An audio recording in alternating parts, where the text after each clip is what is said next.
اعوذ باللہ من الشیطان الرجیم بسم اللہ الرحمن الرحیم۔ امام اعظم اور شرابی موچی۔ حضرت سیدنا عبداللہ بن رجیہ رحمۃ اللہ علیہ بیان کرتے ہیں کہ کوفہ میں امام اعظم ابو حنیفہ رضی اللہ تعالیٰ عنہ کے پڑوسی میں ایک موچی رہتا تھا جو تمام دن محنت مزدوری کرتا اور رات گئے گھر میں گوشت یا مچھلی لے کر آتا، پھر اسے بھون کر کھاتا، اس کے بعد شراب پیتا۔ جب شراب کے نشے میں دھت ہو جاتا تو خوب ادھم مچاتا اور شور کرتا۔ اس طرح رات گئے تک سلسلہ رہتا، یہاں تک کہ اسے نیند گھیر لیتی۔ کروڑوں حنیفوں کے اعظم پیشوا حضرت سیدنا امام اعظم ابو حنیفہ رضی اللہ تعالیٰ عنہ کو اس کے شور غل سے بے حد تکلیف ہوتی، لہذا آپ تمام رات نماز میں مشغول رہتے۔ ایک رات اس ہمسائے موچی کی آواز نہ سنی۔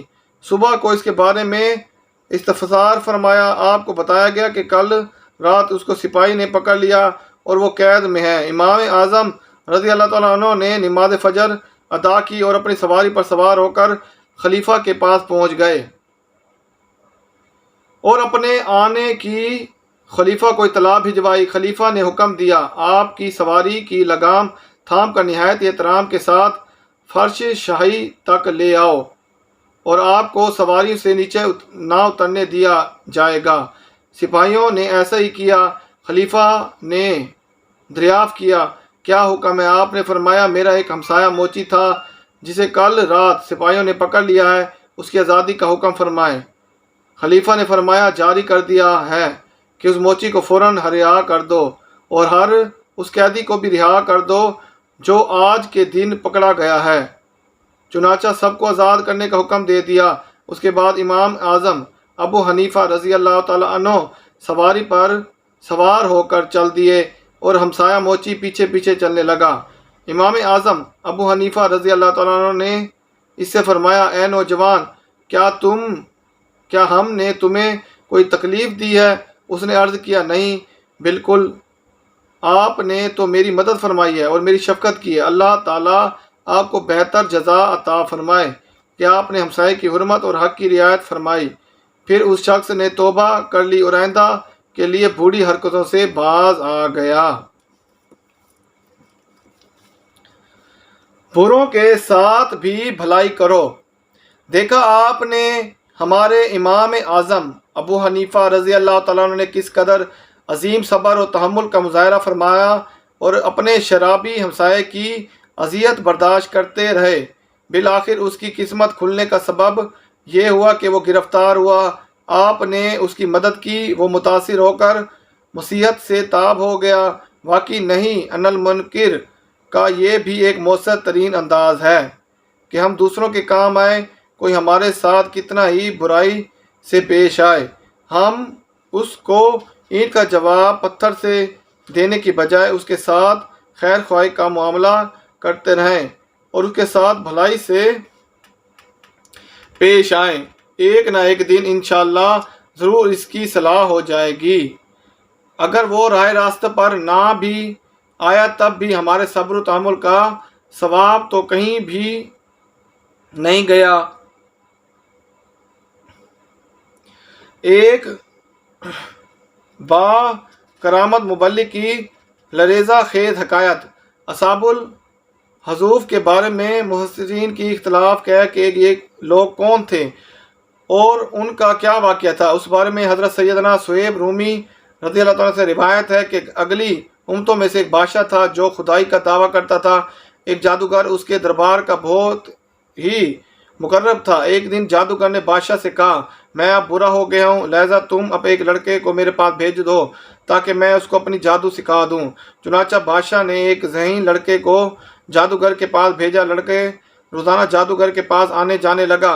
راستے میں ایک صاحب ایمان راہب رہتا تھا۔ لڑکا ایک دن اس راہب کے پاس کچھ دیر کے لیے بیٹھ گیا۔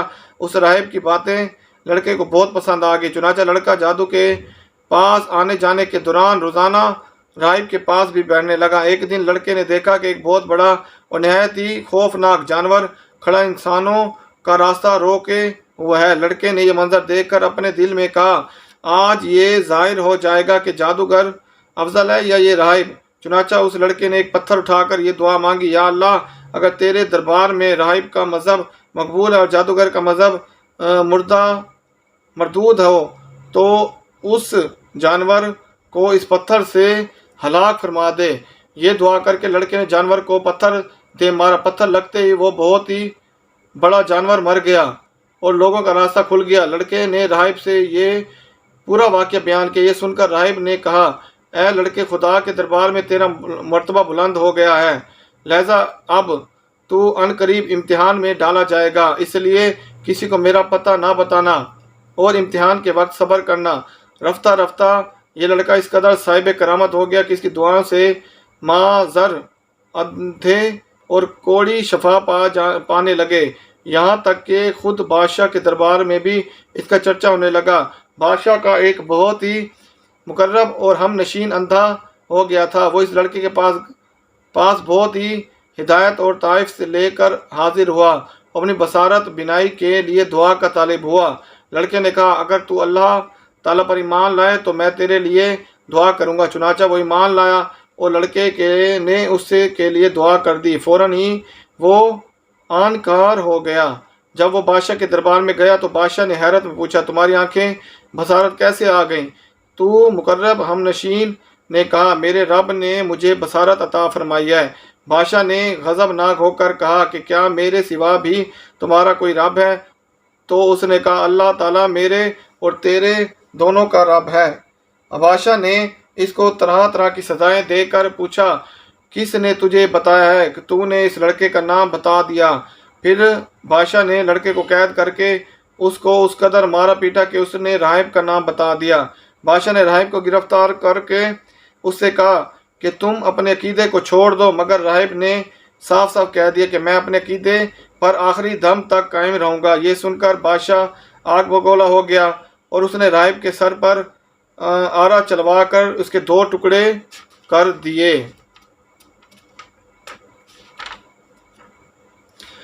اس کے بعد بادشاہ نے اپنے مقرب ہم نشین کے سر پر بھی آرا چلوا دیا اور اس کے بھی 2 ٹکڑے کر دیے۔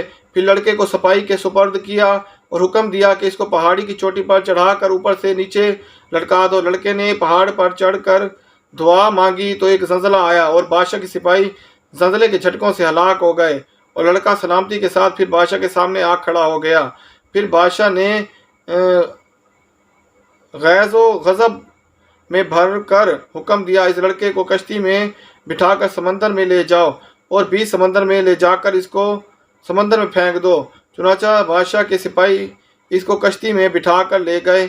پھر جب لڑکے نے دعا مانگی تو کشتی غرق ہو گئی اور جب سپاہی ہلاک ہو گئے تو لڑکا صحت سلامتی کے ساتھ بادشاہ کے سامنے آ کھڑا ہوا اور بادشاہ حیران رہ گیا۔ پھر لڑکے نے بادشاہ سے کہا کہ اگر تو مجھ کو شہید کرنا چاہتا ہے تو اس کی صرف ایک ہی صورت ہے کہ تو مجھ کو سولی میں لٹکا کر بسم اللہ رب العظیم پڑھ کر مجھے تیر مار۔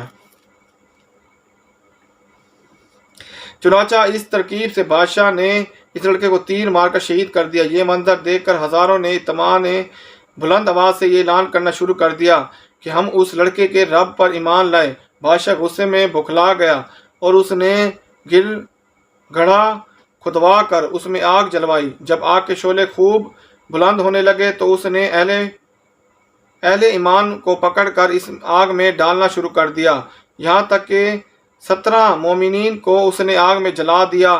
آخر میں ایک ایمان والی عورت اپنے بچے کو گود میں لیے ہوئے آئی اور جب بادشاہ نے اس کو آگ میں ڈالنے کا ارادہ کیا تو وہ کچھ گھبرائی، تو اس نے دودھ پیتے بچے نے کہا، اے میری ماں صبر کر، تو حق پر ہے۔ بچے کی آواز سن کر اس نے ماں کا جذبہ ایمانی بیزار ہو گیا اور مطمئن ہو گئی۔ پھر ظالم بادشاہ نے اس کو مومنہ کو اس بچے کے ساتھ آگ میں پھینک دیا۔ بادشاہ اور اس کی ساتھی خندق کے کنارے مومنوں کے آگ میں جلنے کا منظر کرسیوں پر بیٹھ کر دیکھ رہے تھے اور اپنی کامیابی پر خوشی ہو رہے تھے اور کہکے لگا رہے تھے۔ ایک دم قہر الہی نے ظلم کو اپنی گرفت میں لے لیا اور وہ اس طرح کہ خندق کی آگ کے شعلے اس قدر بھڑک کر بلند ہوئے کہ بادشاہ اور اس کے سب ساتھیوں کو اپنی آگ میں لپیٹ لیا اور سب کے سب لمحہ بھر میں جل کر راکھ ڈھیر ہو گئے اور بقیہ تمام مومن کو اللہ تعالیٰ نے ظالم کافروں کے شر سے بچا لیا۔ اس واقعے کو اللہ تعالیٰ نے قرآن مجید میں ان لفظوں کے ساتھ بیان فرمایا ہے: کھائی والوں پر لعنت ہو اس بھڑکتی آگ والے جب وہ اس کے کناروں پر بیٹھے تھے اور وہ خود گواہ ہیں جو کچھ مسلمانوں کے ساتھ کر رہے تھے۔ اس ایمان افروز واقعے سے یہ درس ملتا ہے کہ عموماً خدا کی طرف سے نیک بندوں کا امتحان ہوا کرتا ہے اور وہ امتحان مومنوں کا بلاوا اور مصیبتوں پر صبر و شکر رہنا، یہی اس امتحان کی کامیابی ہے۔ یہ بھی معلوم ہوا کہ ایمان کامل کی یہی نشانیاں ہیں کہ مومن خدا کی راہ میں پڑنے والی تکلیفوں اور مصیبتوں سے نہیں گھبراتا اور کبھی بھی اس میں بزد پیدا نہیں ہوتا، بلکہ مومنوں خواہ پھولوں کے انبار کے نیچے ہوں یا تلوار کی دھار کے نیچے، وہ پانی میں غرق کیا جائیں یا آگ کے شعلوں میں جلایا جائیں، ہر حال میں وہ اپنے ایمان و استقامت و استقال کے ساتھ پہاڑ کی طرح قائم رہتا ہے۔ یقیناً وہ سعادت عظمیٰ ہے کہ جس کو نصیب ہو جائے اس کی خوشی بختوں کی معراج ہو جاتی ہے اور وہ اللہ اور رسول صلی اللہ علیہ وسلم کی بارگاہ میں وہ قرب حاصل کر لیتا ہے۔ عثمان کے فرشتے اس کے اعلیٰ مرتب کی سربلندیوں کی مداح اور ثنا خواں بن جاتے ہیں۔ اس واقعہ قرآنی سے یہ بھی معلوم ہوا ہے کہ کرامت اولیاء حق ہے، اور جب انبیاء صابین علیہ السلام کی امت کے اولیاء اس قدر با کرامت ہوتے تھے تو پھر تمام انبیاء کے سردار مدینہ کے تاجدار صلی اللہ علیہ وسلم کی امت کے اولیاء کے تو کیا کہنے ہیں۔ جی ہاں دوستو، آج کی ہماری ویڈیو اگر آپ کو پسند آئی ہو، ہماری ویڈیو کو لائک، کمنٹ، شیئر لازمی کرنا، اور ہماری چینل کو احمد جانی کو سبسکرائب کریں اور ساتھ بیل آئکن پر کلک کریں۔ السلام علیکم۔